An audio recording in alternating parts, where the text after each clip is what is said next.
Whisky, रम, beer, wine, कोई भी लोग अगर शराब के ठेके में जाते हैं तो इनमें से कोई एक चीज अपने लिए उठाते हैं और आकर एंजॉय करते हैं।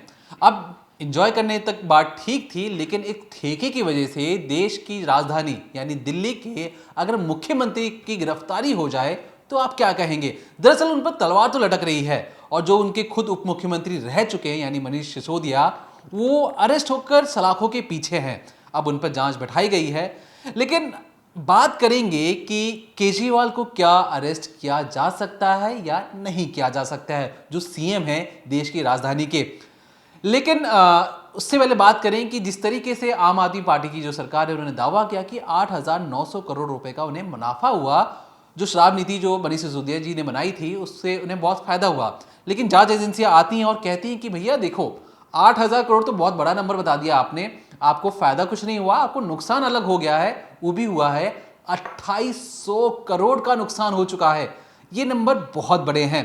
अब कैसे एक शराब की ठेके की वजह से, ये शराब नीति क्या थी, कैसे दिल्ली को अलग अलग जोन में बांटा जाता है और कहा जाता है कि जो लाइसेंस फी पहले 25 लाख रुपए थी ना, उसे बढ़ाकर आप कर दिया जाएगा 5 करोड़ रुपए। 1 करोड़ में 25 लाख के 4 गुना होता है, तो समझिए लगभग लगभग 20 गुना लाइसेंस फी बढ़ा दी जाती है। अब जो शराब के जो ठेकेदार थे उन्होंने कहा कि भैया हम मुनाफा कैसे कमाएंगे, इसके लिए कई सारे छूट दिए जाते हैं। यहां तक कि शराब की होम डिलीवरी की भी छूट दे दी जाती है।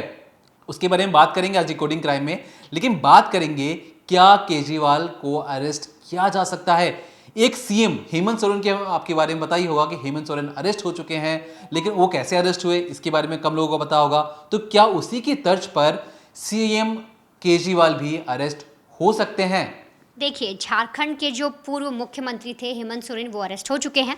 लेकिन अब सबसे बड़ा सवाल पूछा जा रहा है कि क्या अरविंद केजरीवाल गिरफ्तार हो सकते हैं। और ये सवाल हम नहीं पूछ रहे, बल्कि उनकी खुद की पार्टी घर घर जाकर सर्वे करवा रही है, पूछ रही है और विपक्षी पार्टियों पर आरोप लगा रही है कि वो जानबूझकर केजरीवाल को अरेस्ट करवा सकते हैं। और ऐसे में लोगों से भी उनकी राय मांगी गई है कि क्या केजरीवाल अरेस्ट हो सकते हैं। लेकिन लोगों से जानना बूझना और जो जांच एजेंसियां हैं वो किस तरीके से जांच कर रही हैं, क्या उस आधार पर वो अरेस्ट हो सकते हैं, वो मैं आपको समझाती हूँ। कि जिस तरीके से जो दिल्ली में शराब घोटाला हुआ उसको लेकर जब जांच की गई, ईडी ने जांच की, तो कुछ चीज़ें सामने आई। ऐसे ही पानी घोटाले पर भी जांच पड़ताल की गई। ईडी ने 6 फरवरी को जब रेड मारी केजरीवाल के 10 ठिकानों पर, उसके बाद लगातार उनको समन भेजा गया, समन पे समन भेजे जा रहे हैं, लेकिन केजरीवाल उसे इग्नोर कर रहे हैं। और लगातार इग्नोर करने पर ये चीज़ें, ये संशय बन गया है कि क्या वो अरेस्ट हो सकते हैं।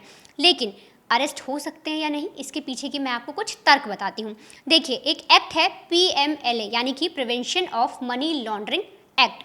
इसके सेक्शन 50 के तहत अगर ईडी किसी शख्स को लगातार समन भेज रही है तो सामने वाला 3 बार उस समन को इग्नोर कर सकता है। लेकिन अगर चौथी बार समन आया तो इग्नोर नहीं कर सकता, 5वीं बार समन आया तो इग्नोर नहीं कर सकता।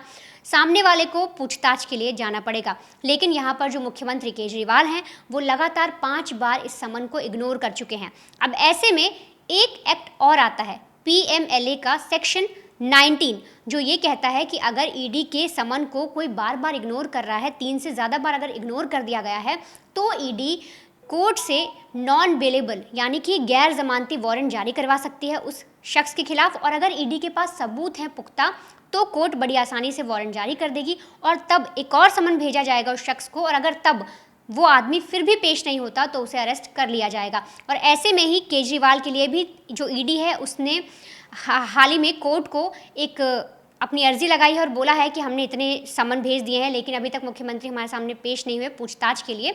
तो ये जो दोनों आधार मैंने आपको बताया, सेक्शन 50 PMLA का और सेक्शन 19, इन दोनों के तहत ईडी जांच कर रही है। और आने वाले वक्त में अगर फिर ऐसा एक वारंट जारी हो जाता है तो ईडी अपने हाथ खोल सकती है और वो उनके हाथ केजरीवाल तक जा सकते हैं। ठीक ऐसा ही हेमंत सोरेन के केस में हुआ था। उन्हें लगातार 10 समन भेजे गए थे और वो लगातार इग्नोर कर रहे थे।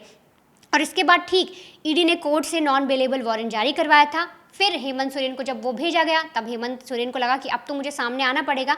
तब वो सामने आते हैं और ईडी उन्हें अरेस्ट कर लेती है। और अब यही अटकलें लगाई जा रही हैं और खुद आम आदमी पार्टी भी यही बोल रही है कि आने वाले वक्त में इस तरीके से हथकंडे अपना के केजरीवाल को भी जेल में डाला जा सकता है। अब बात उस घोटाले की या उस शराब नीति की जिसको लेकर दिल्ली में इतना बवाल मचा और जो पूरी आंच है वो आम आदमी पार्टी के बड़े बड़े नेताओं तक पहुंच गई। कैसे हुआ, क्यों हुआ, कैसे शुरुआत हुई। मैं आपको बहुत बेसिक सी चीज़ बताती हूँ कि आखिर ये चीज़ शुरू कैसे हुई, क्या स्कैम हुआ, क्यों पकड़े गए, ये सारी चीज़ें आपको दीपक बताएंगे। लेकिन ये जो शराब नीति है, इसकी जो पूरी शुरुआत है वो होती है 17 नवंबर साल 2021 को। इससे पहले दिल्ली में जो शराब की जो बिक्री होती थी उसमें 40% प्राइवेट सेक्टर थे और 60% गवर्नमेंट सेक्टर का हाथ था।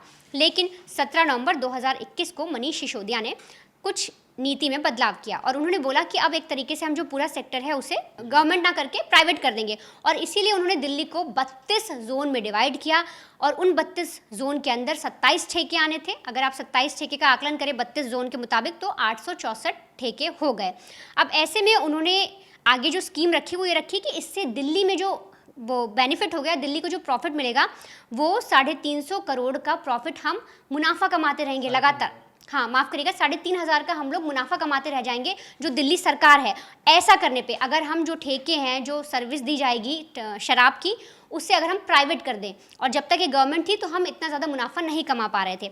ये सारी चीज़ें सोच कर प्लान करके उन्होंने ये नीति लागू की कि जो शराब नीति है यानी कि जो शराब अब बिकेंगी वो ज़्यादातर प्राइवेट सेक्टर के हाथों में दे दी गई। और इस पूरी बात के बारे में एलजी को कोई जानकारी नहीं थी।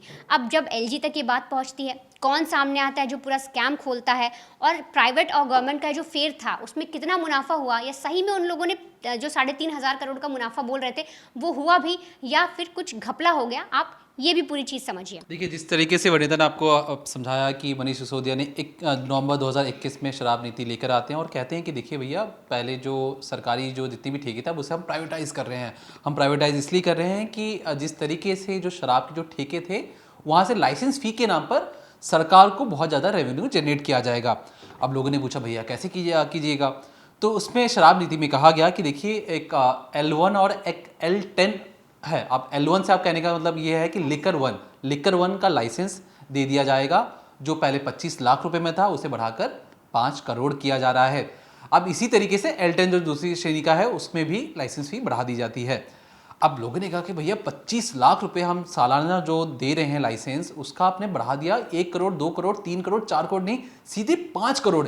इतना भारी भरकम हम लाइसेंस कहाँ से देंगे?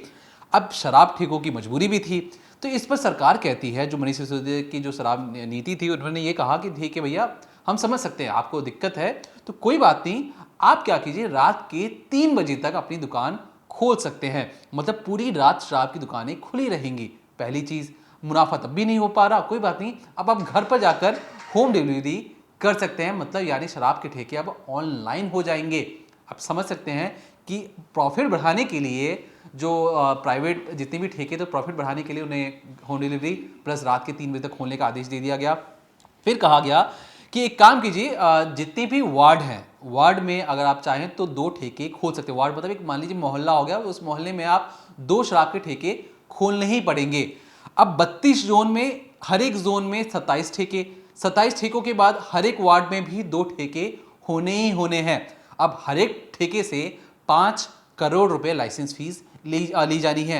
अब इन्होंने कहा कि 27 जो ठेके वो मैक्सिमम होंगे, तो कुल मिला के होने थे 864 ठेके होने थे, लेकिन जो सरकारी आंकड़ा है वो है 849 ठेके, यानी 849 जो ठेके हैं जो दिल्ली में उस वक्त बन चुके थे और जिनसे इनको राजस्व मिलना था।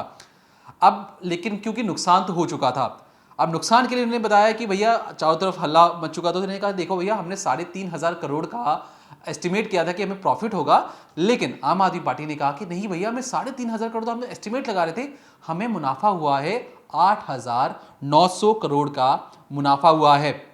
अब ये सारी चीज़ें चल रही थी, वाहवाही भी हो रही थी कि चलो शराब नीति से फ़ायदा हो रहा है। लेकिन ठीक इसके बाद जो सेक्रेटरी थे, कैबिनेट सेक्रेटरी थे, वो जाते हैं एलजी के पास, यानी लेफ्टिनेंट गवर्नर के पास जाते हैं दिल्ली के, उनको जाके शिकायत करते हैं कि बहुत सारी शराब नीतियों में दिक्कत है। अब दिक्कत उन्होंने करप्शन के नाम पे भी कहा। उसके बाद जब एलजी के पास जाते तो एलजी कहते कि अरे ये क्या चीज़ है, मुझे बिन बताए कोई नीति कैसे पास कर दी गई।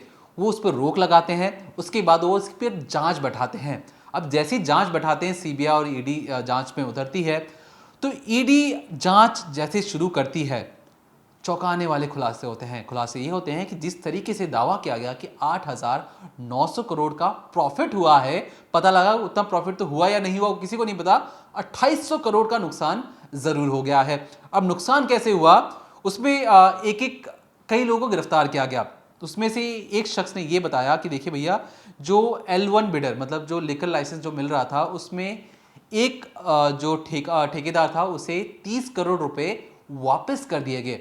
शराब नीति में कहीं भी ये चीज नहीं लिखी थी कि कोई अगर लाइसेंस फीस दे देता है तो उसकी लाइसेंस फीस वापस कर दिया जाए और उसके बाद भी वो अपनी दुकान चला सके, ऐसा कहीं नहीं लिखा था। लेकिन मनीष सिसोदिया ने ये बात कहा कि ठीक है, पैसे 30 करोड़ रुपए उसे वापस कर दो और अपना ठेका चला सकता है। ऐसा जो भी ईडी ने गिरफ्तार किया, जो दिनेश अरोड़ा है, जिसे मेन जो सिसोदिया के खिलाफ जो चीजें सबूत वो पेश कर रहा है, उसने ये सारी चीजें कही हैं।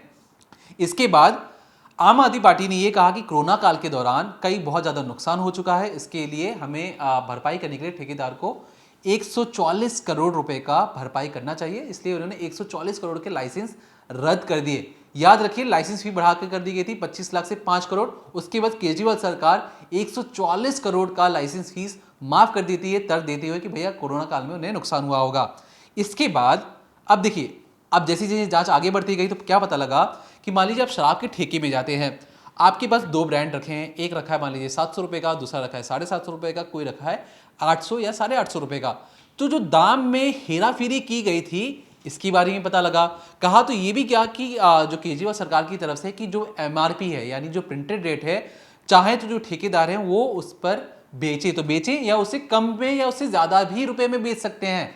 यानी जो MRP का जो टैग है उस पर ठेकेदार चाहे तो उसे कम ज्यादा बेच सकते हैं। इसलिए आपको याद होगा कि उस वक्त एक शराब के साथ दूसरे शराब की बोतल फ्री मिल रही थी। मकसद ये था कि जितनी ज्यादा वो शराब बेचेंगे उतनी जल्दी वो पैसे अपने पास लाएंगे और फिर तब जाके 5 करोड़ रुपए दे पाएंगे शराब नीति के लिए, क्योंकि अगले साल उन्हें देना ही था। बाद में रद्द हो जाती हैं ये चीजें। इसके बाद जो तीसरा आरोप लगता है वो पता लगता है कि 32 जोन जो बांटे गए थे शराब नीति में से, उसमें से 2 जोन एक ब्लैक लिस्टेड कंपनी को दे दिए जाते हैं। जो दिल्ली सरकार में ब्लैक लिस्टेड कंपनी थी, वो कोई माय बाप नहीं था, उसे क्यों दिया गया इसके बारे में कोई जानकारी नहीं। यहां तक कि जो शराब के जो कार्टल बेचे जाते थे उस पर उन्होंने कई सारे जो कमीशन के जो चार्ज थे वो घटा दिए। जो शराब के जो ठेकेदार थे, जो उनके बेचने पर जो कमीशन मिलता था वो 2.5% मिलता था, उसे बढ़ा के कर दिया गया 12.5%। अब 12.5% आप जब करते हैं कोई चीज, कोई पैसे उतने ही मिल रहे हैं, लेकिन सरकार अपना राजस्व का खत्म करके ठेकेदारों को उनका कमीशन बढ़ा दिया जाता है। इससे ठेकेदारों को मुनाफा होने लगा। और इसी के चलते जो पूरा, अगर मैं आपको नंबर बता सकूं तो वो नंबर होता है 2800 करोड़ का नुकसान हो गया। यहां तक कि जो कई सारे जो रिटेल जो कई, जैसे मान लीजिए आप ठेके पे जाते हैं तो कई जगह इन्होंने ये कर दिया कि रिटेल में भी मिलने लगा। मतलब मान लीजिए आप कोई किराने की दुकान में जा रहे हैं तो वहां पे भी शराब रखे जाने लगे। अब रिटेल में बेचने के लिए भी बहुत ज़्यादा परमिशन की ज़रूरत होती है, यहाँ तक कि केंद्र सरकार से भी परमिशन लेने की ज़रूरत होती है। इसके बावजूद सारी चीज़ों को दरकिनार करते हुए शराब धड़ल्ले से बेचे जा रहे थे। लेकिन सबसे बड़ा जो सवाल इसमें यह आता है कि LG को बिना बताए, बिना केंद्र सरकार को बताए ये जो नीतियाँ लागू कर दी गई, बिना किसी से पूछे से, बस ये तर्क ये दिया गया कि मुनाफा होने वाला है, लेकिन मुनाफा नहीं हो पाया। और ये जो मैंने आपको सारी चीज़ें समझाई, ये सारी चीज़ें इस तरीके से हैं कि जो 25 लाख से 5 करोड़, उसके बाद लाइसेंस फी माफ कर देना, जो ठेकेदार थे उनके कमीशन बढ़ा देना, और इसके बाद जब एक शख्स को गिरफ्तार किया जाता है, एक कारोबारी को, तो वो कहता है कि भैया हमने आम आदमी पार्टी को गोवा में चुनाव लड़ने के लिए 100 करोड़ रुपए दिए हैं। क्यों दिए, कैसे दिए, किस वजह से दिए, और इसके बदले उस कारोबारी को क्या मुनाफा पहुंचा, इसके बारे में कोई जानकारी नहीं है। और ये कई तरह तरह के और भी इल्ज़ाम लगे हैं। लेकिन फिलहाल के लिए बस हम आपको यही शराब नीति समझाना चाहते थे कि शराब नीति क्या थी और अब वो क्या चीज़। शराब नीति अब खत्म हो चुकी है। अब जो सरकारी है, सरकारी ठेके भी हैं और प्राइवेट ठेके दोनों मिलकर काम कर रहे हैं। लाइसेंस फीस भी पहले जितनी कर दी गई 25 लाख से 5 करोड़ नहीं कर दिया गया है, और होम डिलीवरी तो फिलहाल नहीं है। फिलहाल की जो हमने आपको समझाने की कोशिश की कि क्या केजरीवाल अरेस्ट हो सकते हैं, आपको नेता ने समझाया कि कोर्ट के आदेश के बाद ऐसा संभव है अगर ईडी चाहे तो, और फिलहाल अभी मामला कोर्ट में भी है। दूसरी चीज, शराब नीति में किस किस तरीके से घोटाला किया गया, कितने मुनाफा कहा गया, और जब जांच की गई तो पता लगा कि 8000 करोड़ का जो मुनाफा था वो बहुत बड़ा नंबर बता दिया गया था, बल्कि उल्टा घाटा ही हो गया है 2800 करोड़ का।